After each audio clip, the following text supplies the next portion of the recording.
I'm doing well, sort of enjoying this very, very hot weather, but can't complain. Better than the winter, right? So, Absolutely. Absolutely. Thank you so much for joining us on this very, very hot day outside. It's nice to be in air-conditioned home or office, right? So I really appreciate you joining us. I was so excited to do this episode just because I think it's so useful to our audience, to any small business and medium business owners, as well as, of course, our core audience, which is real estate solopreneurs, team leaders and managers, as well as, of course, broker owners.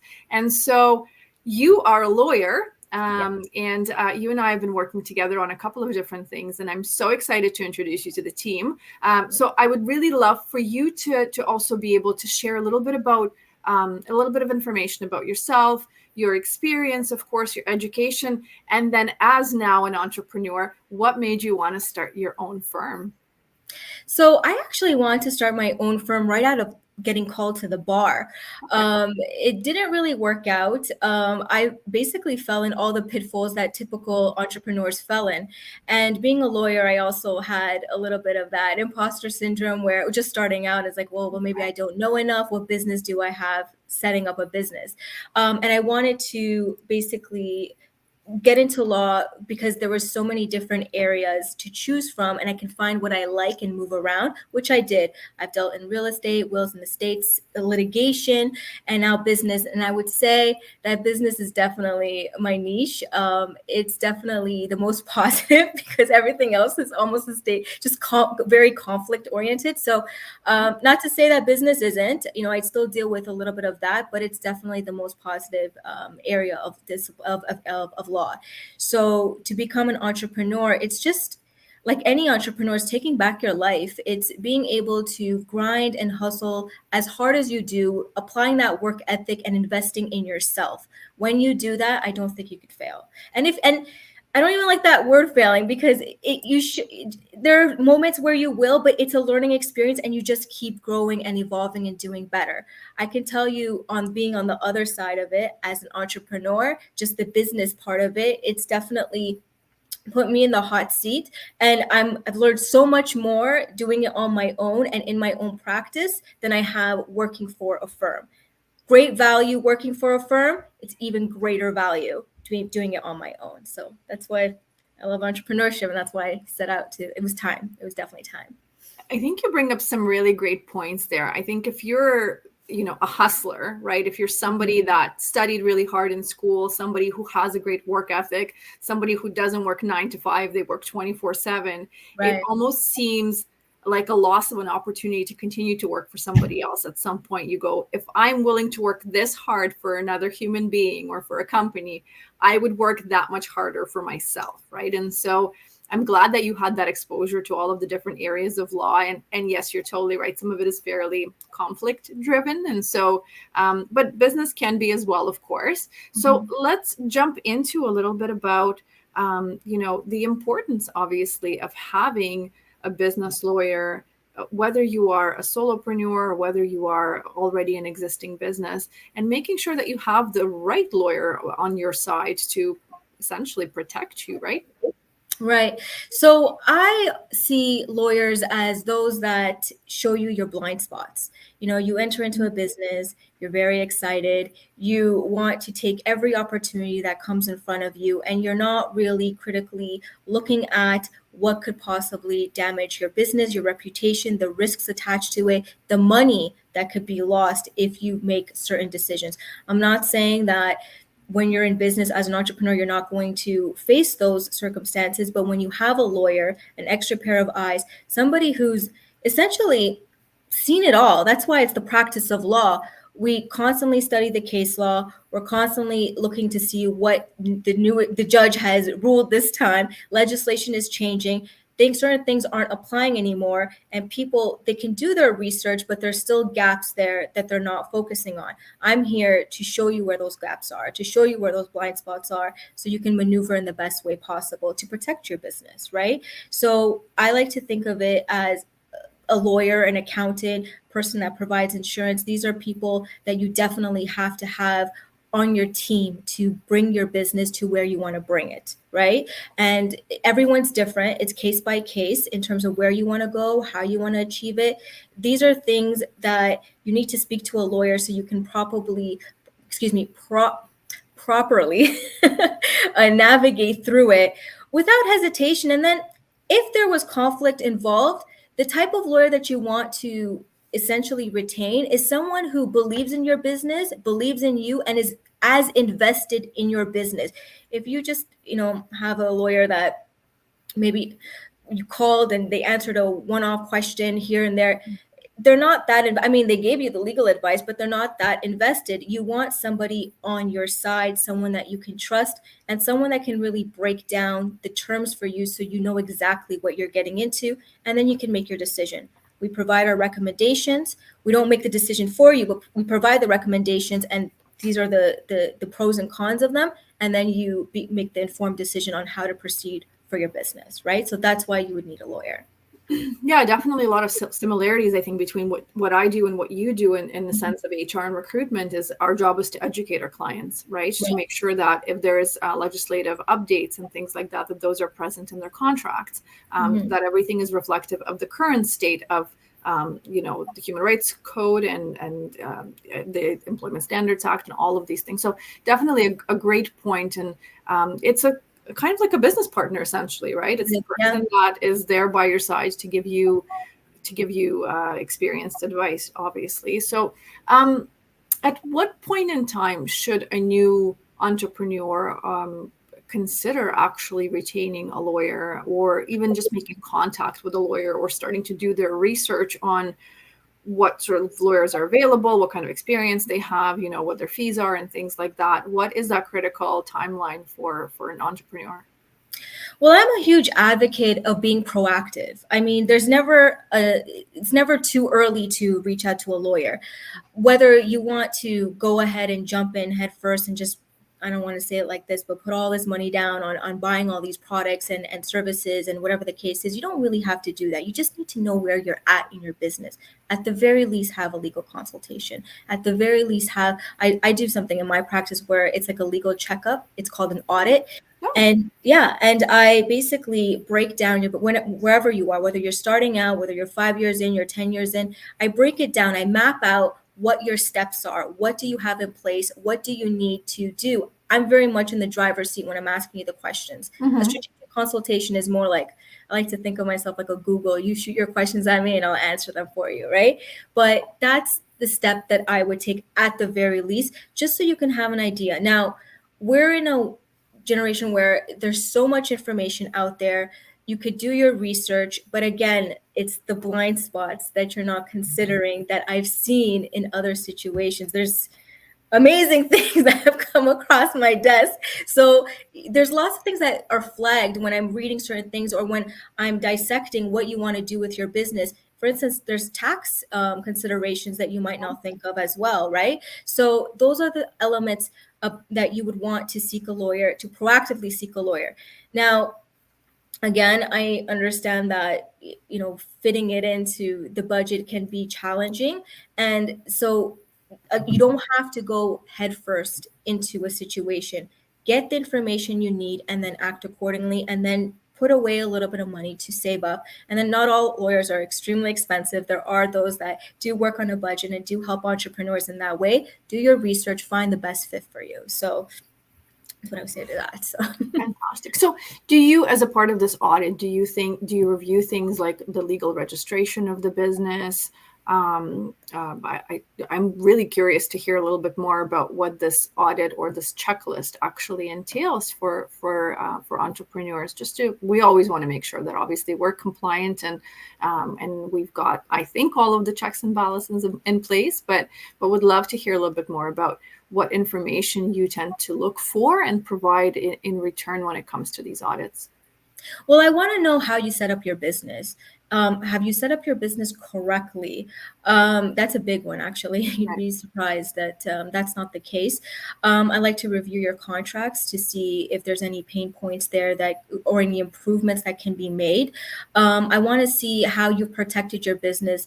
I think it's an afterthought almost, that people don't consider the mechanisms to put into place. What if you get sick? Who's going to run your business, right? What's going to happen there? Is, the money coming in, is that just going to come to a halt? There are situations like that. What is the game plan? What is the contingency plan? What is it that you want to sell? Are you selling courses online? Do you have terms and conditions to protect you with that? Do you understand what it means for third parties to be involved? These are the things that I dissect in your business and I essentially do a little bit of a blueprint as to what your next steps are and what you need to do to get to where you want to get. Another big element is, okay, let's say this is what I want to do, in year 5, Maryam. So this is the steps that we need to take to get you there. That's also what I do. Legal steps, of course. Right. And then, of course, I like to have a network of people with me where I can't provide, such as, for example, like accounting advice or certain things like that.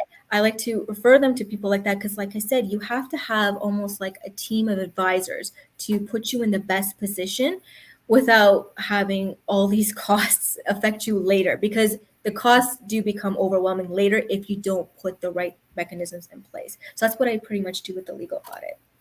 Absolutely. Yes. I think a lot of entrepreneurs, it doesn't matter what industry they're in, when they're starting out, most of them unfortunately don't seek out advice because there is so much information available online, right. Of course, right? There's a pretty comprehensive checklist from the government that allows for you to register a business and all of these things. However, is it the right corporation? Is it a limited liability so all of these things matter, right? And then how you set up your taxes and your payroll accounts and your CPP and all of these other things fall into place. And I know I didn't. I thought I could do everything on my own, and why would I look for advice? And it cost me quite a bit early on. Luckily, I've learned my mistake and hired and developed a network of my own, village, as I call it, right?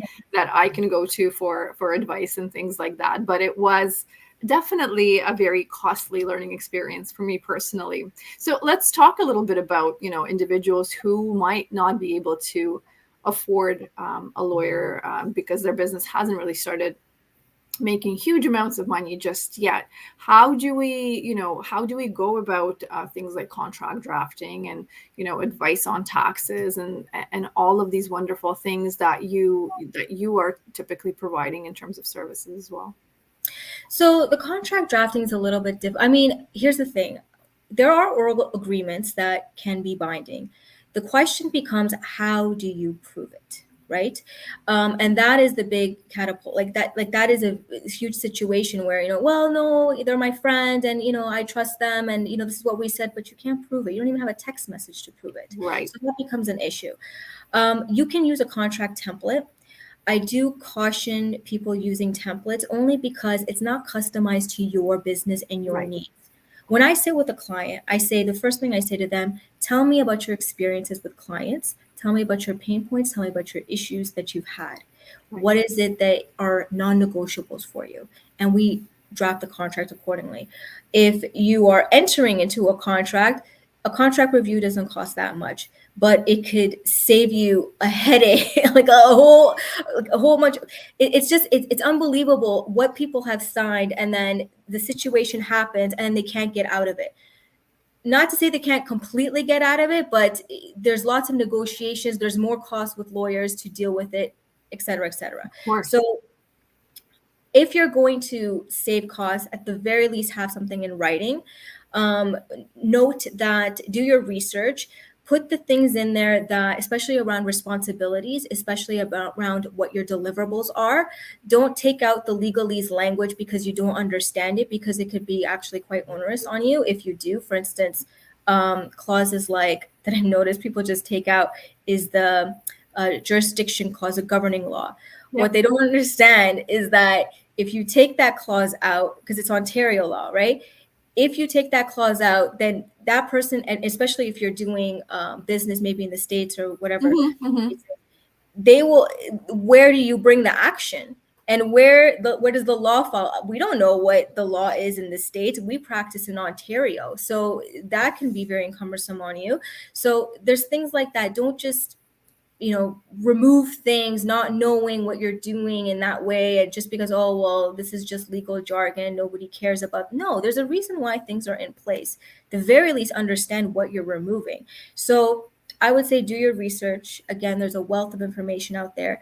At the very least, have a contract template that is in writing. But no, that's not the ultimate way to protect your business, because it's not customized to your business and your business needs. And you will quickly find that out when you start to become very successful. More characters come into play and want to cause problems. And that's just the way that it goes, right? So you will eventually learn, but it's going to cost you in the end. So just be proactive and set it up the way that you can.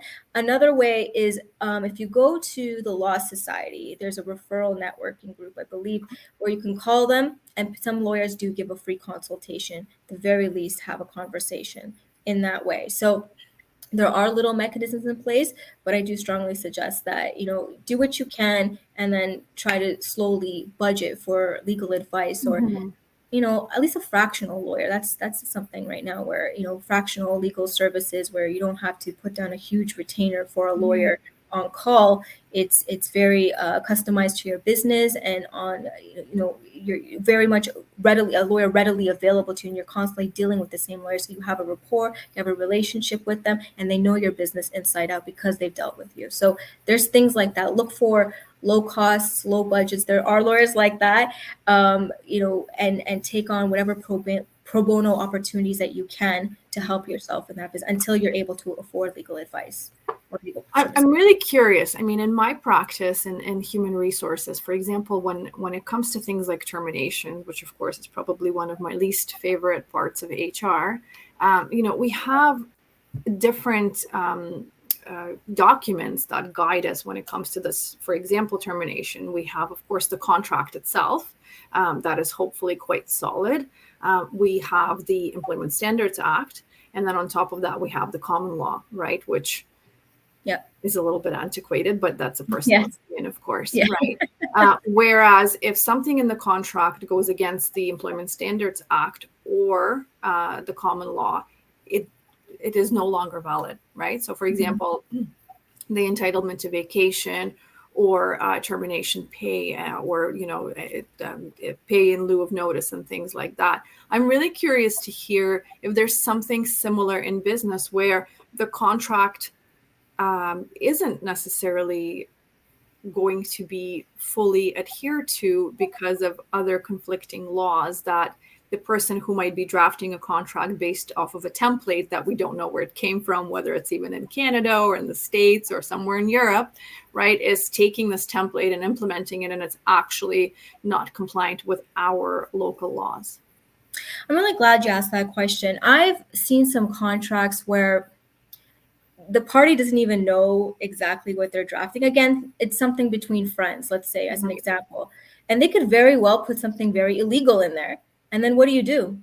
I know a client that lost $30,000. When I say lost, they had to walk away from the contract because they didn't have any way of actually litigating this, because they were very much in the wrong of the way that they put the language in the contract. Now I'm talking about, it was a very, very high interest rate of some sort, which bordered the criminal. It was criminal, essentially, right? So what can they do? They have to walk away.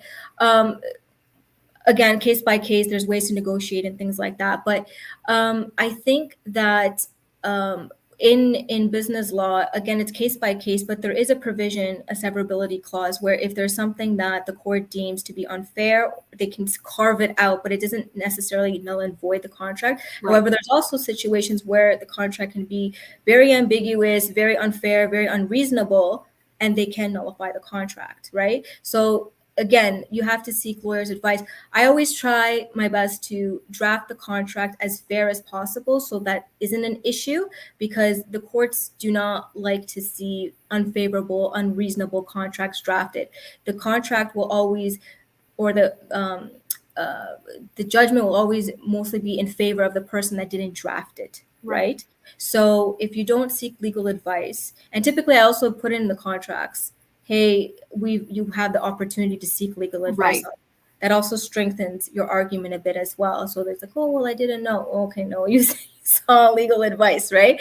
So there's things like that. Another thing with the termination policy, the exit plan is the most important, one of the most important clauses in there that people seem to overlook. I've seen some amazing things in terms of people getting into a situation and they can't get out of it, and they still owe all this money.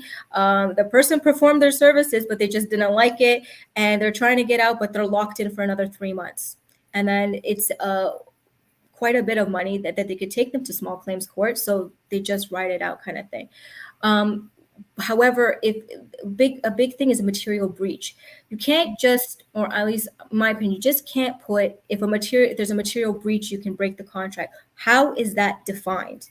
Typically, it's defined if you didn't pay or there was something that the other party has extremely benefited at the expense of the other party under the terms of this contract. These terms have to be defined, right? And then you also have to put in something in there where you've given them a chance to rectify. You just don't go to court right away, right? You have to right. rectify.